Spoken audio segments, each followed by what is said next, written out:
Some people wait all year for their birthday, and some people secretly hope nobody remembers it. Not because they hate birthdays, but because being celebrated feels strangely uncomfortable. You tell yourself, it's just another day. But when the messages start coming in, your chest feels heavy instead of happy. And the weirdest part is, you do not fully know why. Because this is not really about birthdays. It is about what happens inside your brain when attention suddenly points at you. And once you understand that, you may finally understand yourself too.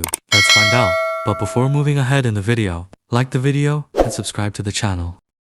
For some people, birthdays do not feel exciting. They feel strangely uncomfortable. The closer the date gets, the quieter you become. You avoid making plans. You tell people, it's just another day. And when someone tries to celebrate you, a part of you wants to disappear. Not because you hate people, not because you are ungrateful, but because being emotionally visible feels heavier than it should. You notice it in small ways. You hide your birthday from social media. You feel awkward when people sing for you. You do not know how to react to gifts. Even simple attention feels intense. And afterward, instead of happiness, you feel drained, almost guilty. The strange thing is, you probably celebrate other people just fine. You show up for them, you make them feel special. But when the attention turns toward you, your nervous system reacts differently. Why?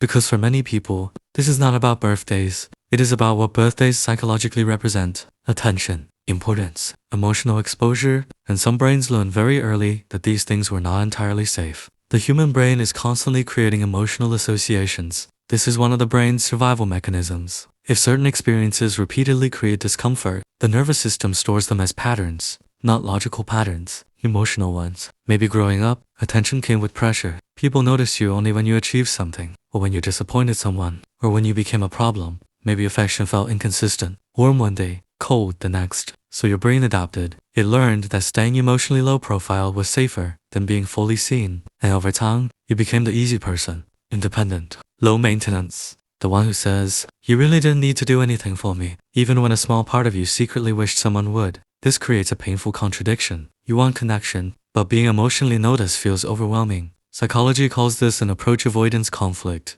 Part of you moves toward closeness, another part pulls away from it at the exact same time. And birthdays intensify this conflict, because they temporarily place you at the center of emotional attention, not your work, not your usefulness. For some people, that feels deeply unfamiliar. There is another layer beneath this, something called self-worth.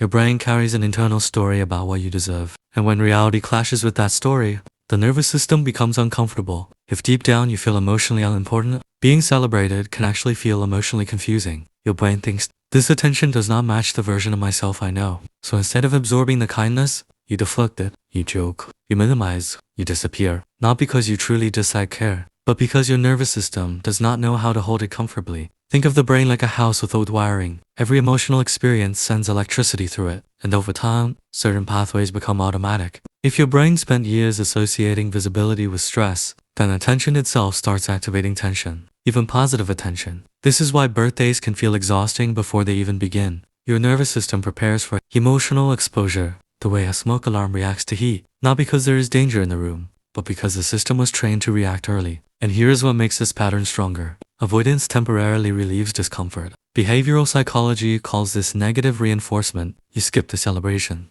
The anxiety drops. Your brain learns, avoiding this kept us safe. So, next year, the discomfort grows faster. Not because you are broken, because the brain repeats what successfully reduces emotional tension. But birthdays are not only about attention. Sometimes they quietly trigger grief. Not obvious grief, invisible grief. The kind connected to time. You start comparing your current self to the person you thought you would become. The brain naturally performs these identity comparisons during transitions. Birthdays, New Year's, late nights, long train rides, moments where life becomes still enough to notice yourself. And suddenly, you remember unfinished dreams, old versions of yourself, relationships that faded without closure. So the sadness is often not about aging. It is about the gap between expectation and reality. And yet, there is something important hidden underneath all of this. People who struggle with birthdays are often highly emotionally sensitive, not dramatic, sensitive. Your brain processes emotional meaning more deeply than average. Small gestures stay with you. Disappointment lingers longer.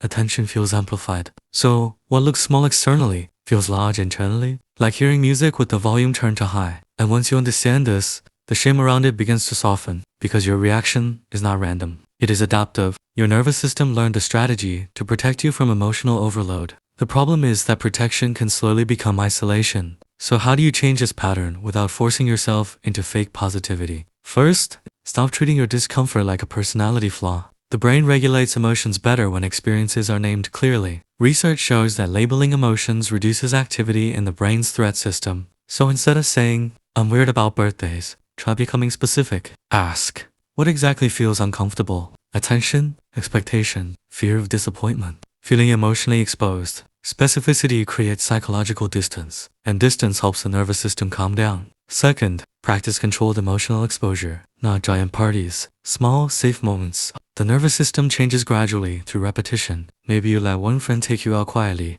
Maybe you accept a compliment without instantly dismissing it. Maybe you leave your birthday visible online for one day instead of hiding it. Tiny experiences matter because the brain updates itself through evidence, not force. Third, separate worth from usefulness. Many people who avoid birthdays unconsciously believe they must earn care through achievement, helping others, being emotionally easy. But birthdays interrupt that system. People care about you simply because you exist. And if your identity was built around being useful, that can feel strangely uncomfortable. So practice receiving small kindnesses without immediately repaying them. This teaches the brain that connection does not always require performance. Finally, create rituals that feel emotionally honest to you, not performative. Your nervous system may not want loud celebration. It may want meaning, a quiet dinner, a long walk, writing one honest sentence about the year, watching the sunrise alone. Rituals help the brain organize identity. They create emotional continuity, and sometimes that matters more than celebration itself. Maybe the goal was never to become someone who loves big birthdays.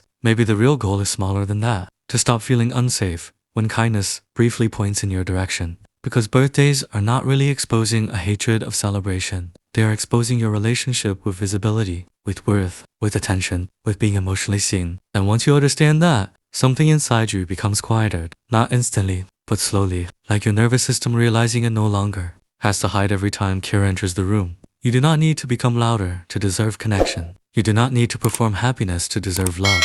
And maybe one day, when someone says, "Happy birthday," your first instinct will no longer be to disappear, but simply to stay for a moment longer.